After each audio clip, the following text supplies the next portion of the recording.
Hello, everyone. Of course, my name is Damon Mason, and I want to thank all of you guys once again, and ladies, especially those of you who have taken the time to subscribe to my YouTube channel DM9, and also like the videos. So, guys, right now, as I'm sitting here and I'm preparing to share my first story on YouTube, and the title is Why I Left East St. John. All right. So to set it up, East St. John High School. East St. John High School is located in Reserve, Louisiana. All right. I am from LaPlace, Louisiana, and LaPlace in Reserve is located in the river parishes of Louisiana. Currently, I'm living in Conyers, Georgia, with my family. My wife is from Hineville, which will be relevant in another story that I'm going to share. But this first title, Why I Left East St. John High School, basically put me on the path for all the success I've had throughout my life thus far. I remember people saying, here the older folks will say, you can tell where an individual is going based on where they've been. And biblically, I've heard the word of God say, the choices we made yesterday put us on a collision course for the things that we have today and the things that we're going to have in the future. So, guys, there's a lot of different reasons why I've shared this story over the years. I won't get into that right now. But this first episode, as I thought about it, it's going to be called The School Ground. All right, it's going to be called The School Ground. Because as I reflect on the choices that I made, the reasons why I decided not to go to East St. John High School, it really all started. It was put in place long time ago, of course, long time ago. But it was put in place when I was as early as 8 years old. That young, put it that way. And so the school ground is the title because that's when I first got involved in athletics. See, I left East St. John High School because I wanted a better opportunity at an athletic scholarship. And I ended up going and graduating from Destrehan High School, which of course I'm gonna get more into that throughout the stories. I don't know which episode, but episode 1, once again, starts off with me growing up in St. John Parish in LaPlace, Louisiana, as early as I remember, as the age of 8. So, guys, I'm just gonna talk. My goal is not to bore no one, but just share my stories, and hopefully someone can be blessed from it. Because the reason why I share these stories, the reason why I like to reminisce, is the things that a lot of, as I always say on social media, by the grace of God, I've accomplished a lot of things. For people who don't know me, you can Google my name and you can see those things I've accomplished for yourself. But I share with individuals, as impressive as it could look, my accomplishments, people really don't know the stories or the trials and tribulations that I had to go through at an early age. And that's, even the stuff that you go through at present time, as long as you breathing, you will continue to go through stuff. So for me, it's a blessing because my parents told me this is what God was going to do in my life, allowed me to go through so much so I can share my stories with other individuals. Because how can you be an inspiration to someone, or how can you be a counselor to someone or console someone if you haven't experienced that? So when I hear the stories that even at present time that was taking place, not just in St. John Parish, my hometown, but even in across the country, even in the state of Georgia where I live at, some of these things are still taking place today. Think about it, time repeats itself. So when I hear what's taking place in the world today, I'm like, wow, I went through the same thing. So I have a story to tell. So again, that's kind of like a setup phrase, but again, the school ground is the title of this episode. And for me, it reminds me of being with my friends. I had a whole bunch of friends that was very, very talented, if not more talented than I was. And honestly, if you ask me, to be honest, these guys were great baseball players. I had to learn how to be a great baseball player. And I'm talking about as early as the age of 8. Now, it's a lot of different things to set it up, and I could say, it's not gonna be a long story, but I went to Catholic school. Kindergarten. Okay, OLG, Our Lady of Grace in Reserve, Louisiana. And things were different and easier for me, I guess because it was kindergarten. I remember seeing my son growing up and seeing the transition that he had to make, from preschool to kindergarten, then first grade. So it reminded me of me making the transition not just from kindergarten or first grade, but going from a Catholic school to a public school. And the public school I ended up going to in first grade was John L. Lowry. And so during that time, I spent a lot of time. I grew up in Park Place, which is in LaPlace, Louisiana. My sister Dana and I. Park Place was a new subdivision, newly built. And one of the first individuals I befriended there was a young boy by the name of Derwin. I thought about this, guys. I'm not gonna say last names. I'm just gonna say names. Just the first names for the people who listen to my show. If you know these individuals, yeah, that's the individual. But I'm gonna try my best not to say no last name. So I remember just riding my bike in Park Place, and one of the first individuals I met during that summer, before my first grade year at John L. Lowry Elementary, was Derwin. Just riding a bike, and so needless to say, I befriended Derwin. So going to John L. Lowry, I can remember the first. So let me back up. So before I left OLG, there was 2 other young boys who I befriended. That's very relevant in this first episode. One of those guys is named Nikhil. Another one is named Orman. Now, thinking about Oman, I gotta say it shares about Oman, because Oman, all these are good friends of mine, but Oman was a crybaby.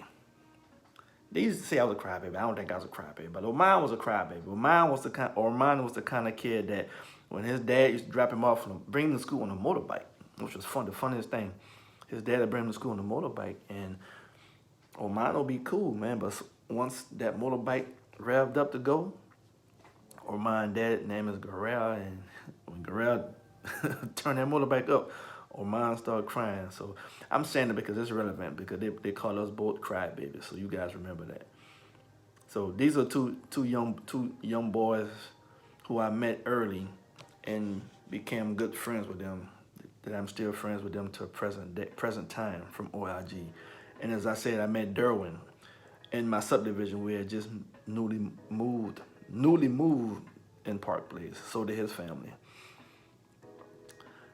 So now we're at John L. Lowry, and I met 2 other individuals.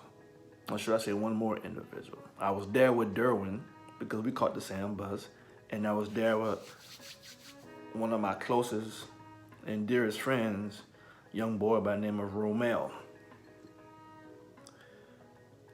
So that's where I met Big Ro. Now coming home from school, and guys, I'm really just setting it up, to the school ground.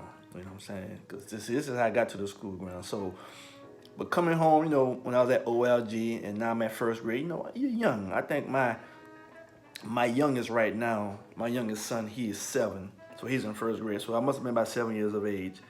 And I wasn't old enough at the time where my parents left us home. You know, once upon a time, parents leave their kids home, you know, at a certain age and leave them home by themselves and give them instructions. So my parents wasn't leaving us home yet when we came home from school, that is. You know, so we used to go to Miss Emily, you know, right there in Park Place, which was around the corner. You know, that's how we call our neighborhood. Around, it was a big circle. So around the corner, we would go to Miss Emily. And one of my closest friends, cousins, mentors, so to speak, if that's such a thing at that age. Vance was only 2 years older than me, but Vance, I almost said his last name, but you guys know it, but just out of respect, I don't want to say last names. You think hang out with Vance. Everywhere he went, I was with Vance. I was Vance's shadow. Everything Vance did, I wanted to do. So one day I remember his mom, Miss Emily, going and pick Vance up. Of course, taking me to go pick Vance up from Boy Scouts. So Vance was in Boy Scout. I joined Boy Scout, which at the time, since I was young, it was Cub Scouts. And I went with Miss Emily to pick up Vance from the school ground. He was at baseball practice. Now the school ground, the actual name of the school ground is Woodland School Yard, but we call it the school ground. And so Vance was like, "Man, why don't you come out there and try for the baseball team?" I'm only 8 years of age. So I can't remember what I was thinking, but needless to say, I'm gonna follow Vance. So I went and tried out for the baseball team, and I was blown away at the age of 8, seeing all these guys trying out for a team. And when I say try out, it's not the way that it was today. I'm sorry, it's not the way that it is today when people, when you have to pay. If you pay, your child is on the team. I guess you could say we was AAU before AAU even existed, as far as I know. I don't know how long AAU been around or travel. It was definitely no travel baseball, but we had to pay, but you had to try out. Once you tried out and made the team, then you had to pay your dues. You know what I'm saying? But try out means they would line you up against a fence and they would pick to the person who made the team. So anyway, at the age of 8, I'm at the school ground. Now, what's funny is the school ground is in LaPlace, Woodland School Yard, and I don't know exactly the street it's on, you know, but it's as we call it down the road. Down there by, I can't remember some of these names, but it was across the tracks, meaning there was a train track, old country town, train track that separated this side of down the road from the Mississippi, the levee, and, you know, down the road, you know, the river road, as we call it. So my grandmother stayed on the other side. Now, of course, my grandmother, I spent a lot of time over there, but I never knew that there was a school ground over there where kids went to go play. There was a schoolyard there, but kids used to actually go play sports over there. So I'm trying out for the baseball team, and went out there, didn't have a clue what I was doing, as much as I can remember. And I met a whole bunch of guys, bunch of kids. And I'm just gonna say some names, guys. You know, like I said, I'm setting this first episode is called The Schoolyard, and it's gonna be 20 minutes to 30 minutes tops. But at the top of my head, no particular order, I met a young boy by the name of Randy, Sugar Bear, Nicholas, Leo,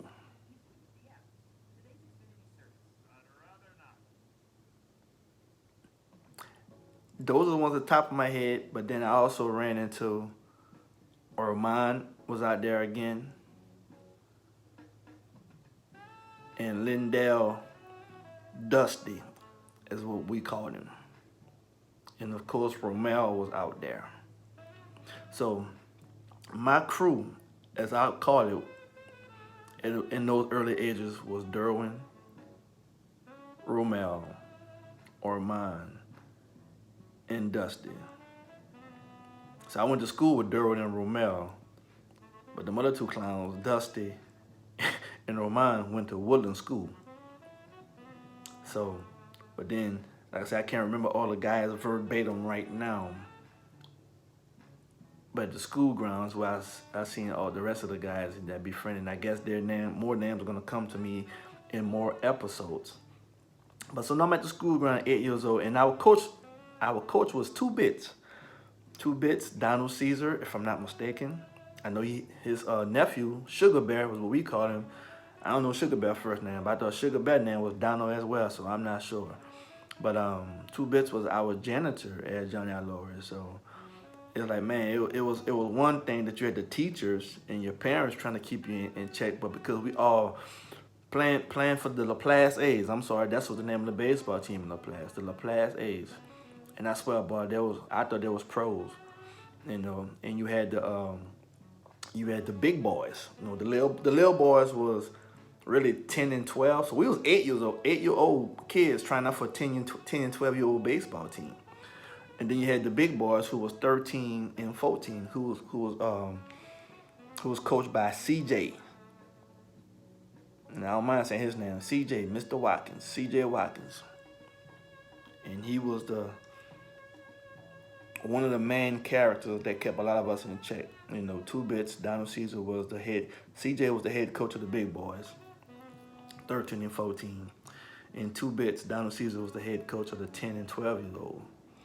Now, so needless to say, myself, Romel, Dusty, and Oman, we tried out for the LaPlace A's 2 years straight. We got cut. And it was crazy, man, because, you go out there and, I don't remember what Vance was, but, Vance was like my idol. But now I'm starting to meet other guys, that was my age. Vance was 2 years older than me. So there was a lot of things that Vance was doing that I was not supposed to be doing. I'm not saying bad, but just older guys didn't want younger kids around them. But Vance knew that I'm his little cousin, so he looked out for me. And sometimes I couldn't always be with him, so I had guys who were my own age. And so we would try out, man, and I would cry. That first year I cried. My parents get mad. My mom get mad. My grandmother get mad. My dad was cool with it. Years later, I found out that he thought I was too young anyway, but he just wanted to find out how tough I was. If I was going to go out there and quit, if I was going to go out there and because I got cut, was I going to quit or not? So he just wanted to see if I was going to continue to go back out there and continue to try. And when I say these guys was good, man, and that's what I did, man, at the school ground. I had to learn how to play the game of baseball to not only make this team, but to be in the company with these guys, man. These guys were so good, and they would tell you about it. If you good, you good. But if you was bad, they gonna tell you about it. So I didn't look at it as being a bully like we do today. I look at it as if you wanted to fit in, you had to step your game up. Granted, I'm talking about sports and not just life, but sports. You had to step your game up in order to earn your spot. So we got cut at 8, cried. That second year we got cut, we kind of laughed about it because we kind of expect that, because it was that good. But now what we did do was, or at least what I did, in my mind, I'm thinking, what, man, when Two Bits were lining up against that fence, I'm going to try to I'm going to stand by the best player. And to me, the best player, without doubt, was Randy. And I wanted to stand next to Randy next, just hoping that Two Bit would say, all right, you point at Randy, and because I was so close to Randy, he'll go 1, 2 and make a mistake. Now, I don't know if y'all think that was funny, but to me, that's still funny. And you imagine a whole bunch of kids bunched up next to Randy, hoping that Two Bits say, just point to the next individual. So this every summer we went to the school ground, Woodland School, and tried out for the LaPlace A's. Now, remember, I'm telling stories, but in my stories, I might have messages. I will have messages, and I will have times when I'm going to say things that's relevant during that time, because believe it or not, it's still relevant today. Now, so with that being said, see, the recreation in St. John Parish was non-existent, if you ask me. And I think I have a right to say that because I was a youth growing up in St. John Parish. So, and all we had was, we really didn't know that there was such a thing as certain locations that the black boys couldn't go to. Little black boys couldn't go to, certain parks we couldn't go to.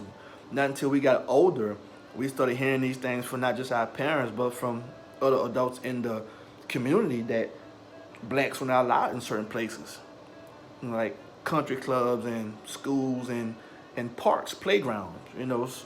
Certain locations had sports just for the whites and not the blacks. So that's just how it was at that time. It wasn't right, but that's just how it was, and we didn't care. And I'm grateful that some individuals, some parents, some men stepped up and they didn't care, and that didn't stop them from starting their own thing.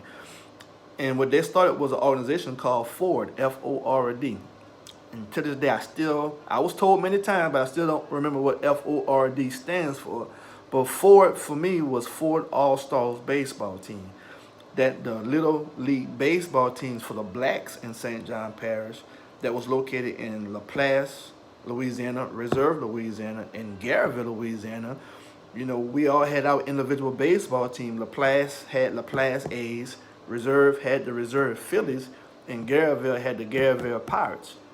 So let me say, LaPlace A's, once again, was coached by Two Bits and C.J. Watkins.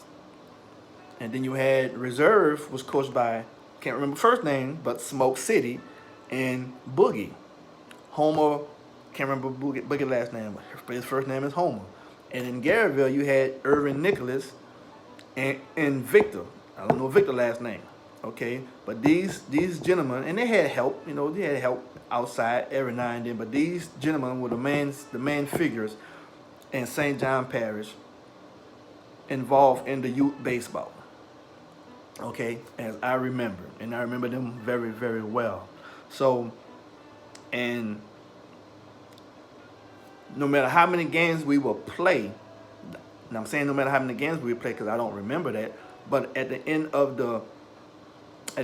the season, whichever team won, say for instance, if LaPlace A's won, LaPlace A's will have majority of their players on the All-Star team, but you have to take 2 people from the other teams. So LaPlace A's, I'm just gonna throw a number. Say if LaPlace had 8 guys on the All-Star team for full All-Stars, you have to take 2 people from Reserve Phillies, and you had to take 2 from Garyville Pirates, which we didn't like, but it makes sense because you have to give at least 2 an opportunity from each other organization. Now, from the standpoint of competing, I understand it because they made us want to win, especially someone like me. If we didn't win, my team didn't win, 9 times out of 10, Damon Mason was not going to get picked. But that's going to come in later episodes. So guys, I'm at the 20-minute mark. Actually, I'm at 23 minutes, a little bit over my time. Like I said, as early as 20 minutes, no later than 30 minutes, I'm going to stop. But I'm gonna start to wrap it up. I'm gonna wrap up this first episode once again, which is called the School Ground. All right, so the School Ground is a place that in LaPlace, Louisiana, where we used to all go to play baseball. That was our home field, the LaPlace A's.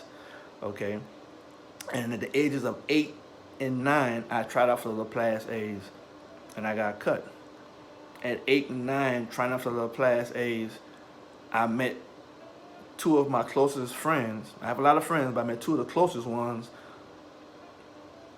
Actually, I met a new one who's actually my cousin, and that's Dusty, and Orman I met in kindergarten at OLG. But Orman and Dusty went to Woodland School. See, the school ground, the playground, of course, is the playground of Woodland Schoolyard, of Woodland School, which was, outside behind the school building. And behind it, that's where our playground was, the baseball field. And I went to so I left OLG. I left the Catholic school where I met Nikhil, which is relevant throughout this, my stories, and went to John L. Laurie, where I met one of my closest friends, Romel.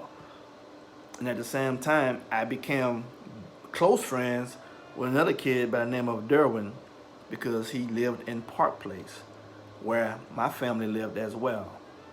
Him and his sister, Keandra, and their baby brother, Rondell. So that's the first episode, guys. You know, that's the first episode, the school ground, and getting it all set up for episode 2, which I haven't thought about the title yet. But again, guys, I thank you for your time, and if you like my content, please don't forget to like as well as subscribe, and continue to follow my story of why I left East St. John High School. All right, take care and God bless.